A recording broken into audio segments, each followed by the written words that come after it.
So the story is based on a short story by your brother. But how did he build that story? Was it chronological or not chronological?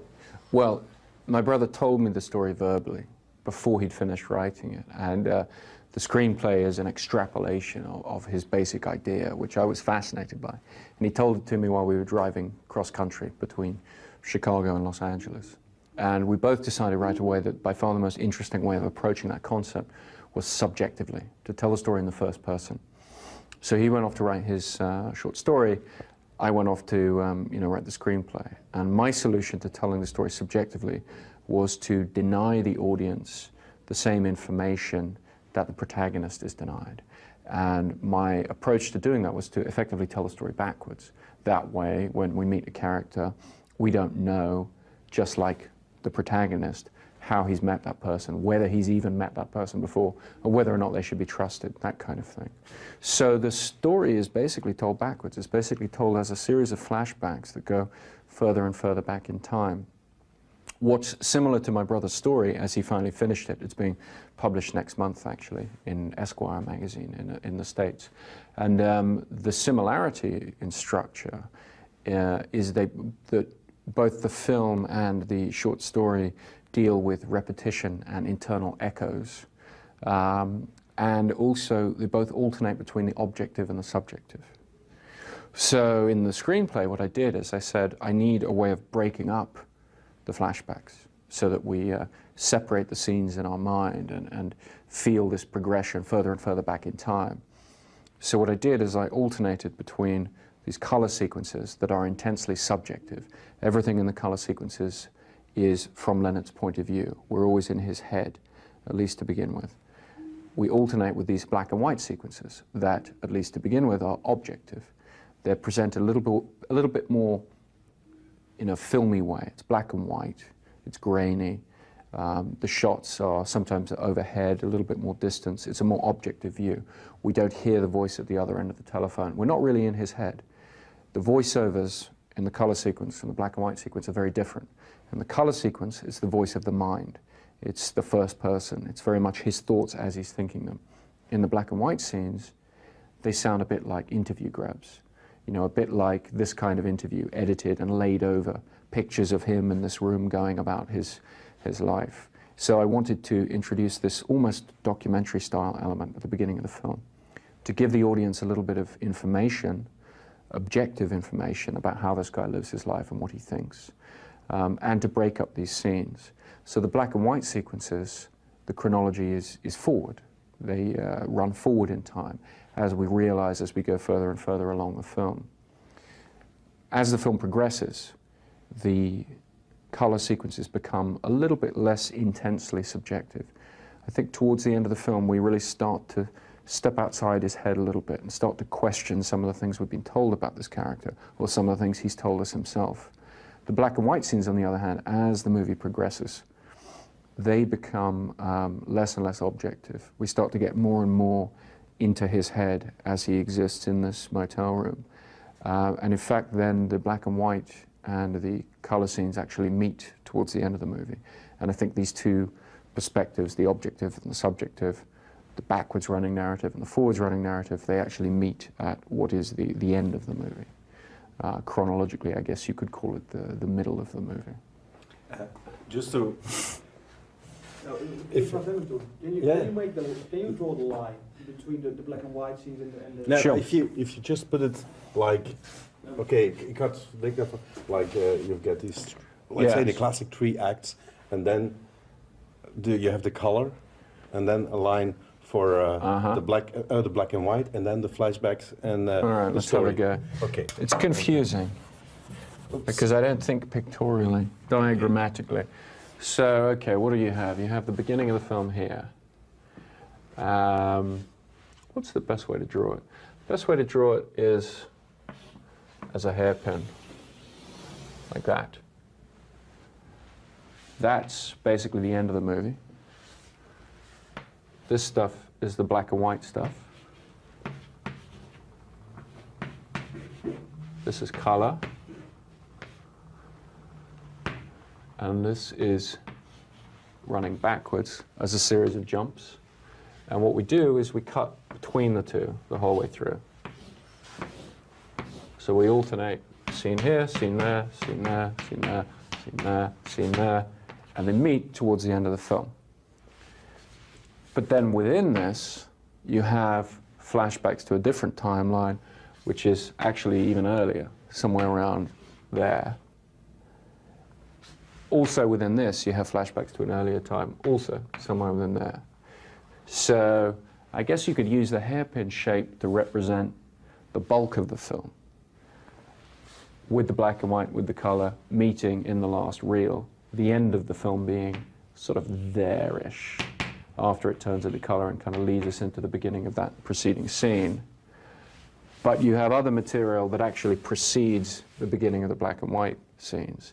And the gap between the beginning of the black and white scenes and this long-term memory stuff, some of which is color, some of which is black and white, that gap is unspecified.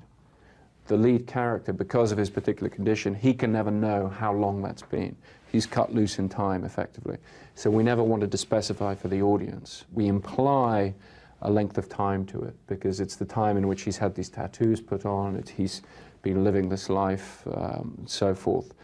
So that gap, to me, is where the most interesting ambiguity of the film is, at the end. You know, we never wanted to step fully outside his head and, you know, specify too many of these things in terms of an objective reality. Because to me, one of the interesting things about the film and what we were trying to do is essentially present an idea of the tension between our subjective view of the world, the subjective way in which we have to experience life, and then our faith in an objective reality beyond that. And most movies present a quite comfortable universe where we're given an objective truth that we don't get in everyday life. That's one of the reasons we go to the movies. This film, we didn't want to do that. We didn't want to step outside his head. We wanted to present the audience with that problem, effectively, and say, he can't ever get outside his head and recognize what the objective truth is. So I think the audience at the end of the film is left to make certain of the same judgments that he is. They're invited to believe or disbelieve certain elements of what is supposed to have happened in his life, much as he is.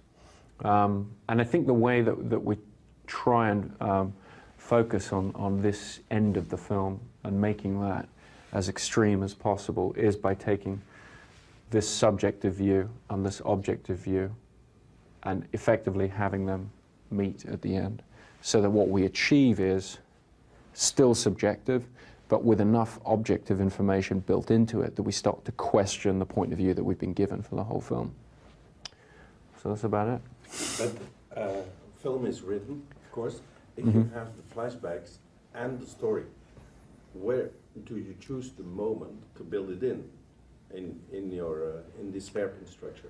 Well, within the hairpin structure, we have different elements of his past life that we want to introduce. And the way we divided them is that certain of them are presented in black and white, and those are the ones that relate to a parallel story that runs parallel to his life, that is the story of another character who has the same condition. And that is all presented chronologically and cuts into the black and white scenes, not into the color scenes. The memories of his longer-term life, his own life, the life within his own head, therefore also to me, you know, the subjective experience, these sort of memories of his wife, these images of his wife, are all shot in color and are all presented in the color sequences, not in the black and white sequences. So we keep those separate. But as you may have noticed towards the end of the movie, there is a certain amount of joining of these images and confusion of these images, and some of the things we've only seen in color are presented in black and white and vice versa. So certainly, once again, we're trying to basically merge the subjective and the objective, the memory versus the sort of narrative that he has in his head of this other character. So the other thing we wind up doing in the end, in terms of the way in which we mix images and reinterpret images, is to suggest the complex relationship between imagination and memory. And we see him towards the end. We present certain images that we've seen from his past life within a different context. And in a different context, they have a slightly different meaning. And I think the suggestion there is that he, like all of us, is able to manipulate the meanings of certain memories or manipulate his own interpretations of certain memories according to his present circumstance. Could you say that every time you interrupt the movie for a black and white scene, that the color parts are scenes, complete scenes, separated?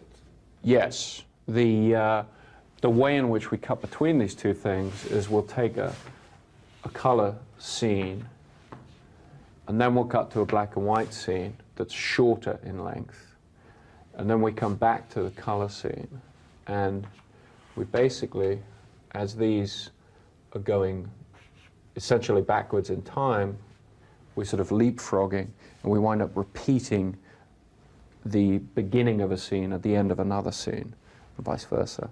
And in that way, we use repetitions of certain parts of scenes to clue the audience into where they are chronologically. So essentially what we're always doing is we're beginning every scene with something of a cliffhanger, something of an unusual situation or a memorable image. And then in a later scene, we're explaining how that situation has been arrived at. And that's the rhythm of the film over the entire course of the movie. So it's in a way taking a familiar cinematic rhythm, you know, the rhythm of the cliffhanger or the question and then the answer, and it's presenting that as an alternating rhythm the whole way through the film. And the black and white, and let's say the black and white parts, if you put them together, can you say this is a sequence, one sequence? Yeah, the black and white stuff is all derived from a forward-running sequence. So if you take these individual black and white scenes, they run forwards. If you stick them together, they actually overlap in the same way that the backwards scenes overlap. It's not quite so obvious when you're watching the movie, but you know, it begins with him sort of shaving his thigh and answering the phone and everything, and in fact, these actions overlap. So there is a suggestion that in fact, and it is the case, that you can stick all these scenes together and achieve one sort of long scene effectively. And that episodic structure was one that I wanted to employ because the overlapping flashbacks of the color sequences, it's a very complex structure. The black and white stuff is actually pretty simple to follow because it follows the basic episodic structure we're all very familiar with. I mean, from watching TV, you know, it's like you break something up with TV commercials, you know, what have you. But it's very easy to just keep following a very simple forward progression. In this case, it's him on his own in a room speaking on a telephone. So it's a very simple sequence of forward progression. And it's not too difficult as we return to it to just tap back into it and say, okay, this is where we are. We're back here on familiar ground. We're just going to get a bit more information about you know, who he is and you know, what he's discussing on this telephone call. In the beginning, you give information to the audience that the story is backwards. Mm-hmm. And especially in the beginning, you get a little bit more. You go over, let's say, the scene, mm-hmm. and you overlap it. But at a certain moment, you stop. But, yes. But when? But the thing is when, because how do you know that the audience will get it at that time? Well, the overlaps become shorter as the film progresses because the audience, the assumption is, and it seems to work, that the audience gets into the kind of rhythm. They begin to understand that the structure is backwards. We in fact begin the film with a literally backwards scene at the head. I mean, we're literally running reverse action. The rest of the film is forward action, but in a series of backward steps. It's kind of, you know, one step forward, two steps back the whole way through. But at a certain point, those repetitions are able to be a little bit shorter because the audience is in the rhythm. And then there is a point at which, in certain scenes, we actually don't achieve the same repetition. We actually make an elision, you know, we make a complete jump. The same way in a conventional movie, they will do that. You know, when you reach a point where two scenes so obviously connect chronologically, so you don't have to explain the chronological relationship. So there's a point sort of, you know, midway through the film where we begin to do that a little bit. But then we come back to the repetitions because some of the repetitions later in the film, I think, are important for their own sake. Not just for explaining to the audience where we are, but also for hammering home this notion that it's the context of a scene. It's the context within which a particular action happens. Like him, there's a point at which he's searching for a pen and he's trying to write something down and remember something and all the rest. And we see that once and we don't really understand it. And we see it again, it has a rather different meaning. So those repetitions start to take on a more substantial role, I think, in the narrative, other than just orienting us, you know, in time. They actually start to suggest the way in which the narrative context in which a particular action happens is changing what that action represents. And that relates, once again, to his subjective view of, you know, what he's doing in the world and how that's actually affected by what's going on around him, which becomes, I think, very important to the overall theme of the movie. The first thing, could you, the first shot, actually, the Polaroid is going backwards. Okay. Could you say that's the metaphor for the whole movie in a certain way, that he's, like his memory is fading? Well, at the beginning of the movie, I was looking for a way into this structure, the way into this storytelling. So what I wanted to do was to show something in reverse to suggest the backwards movement of the film. But the way in which the Polaroid is used through the film is as a replacement for his short-term memory. So it seemed like showing a Polaroid picture undeveloping, showing him or showing the picture undeveloping, showing this information being lost.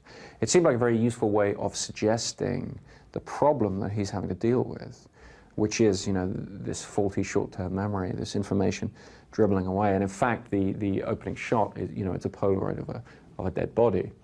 And I think the significance of that becomes clear later in the movie in terms of how I was interested in looking at the relationship of revenge to the, you know, the relationship of his perception of revenge versus the notion of whether it has any objective reality, or whether it has any value outside his own head.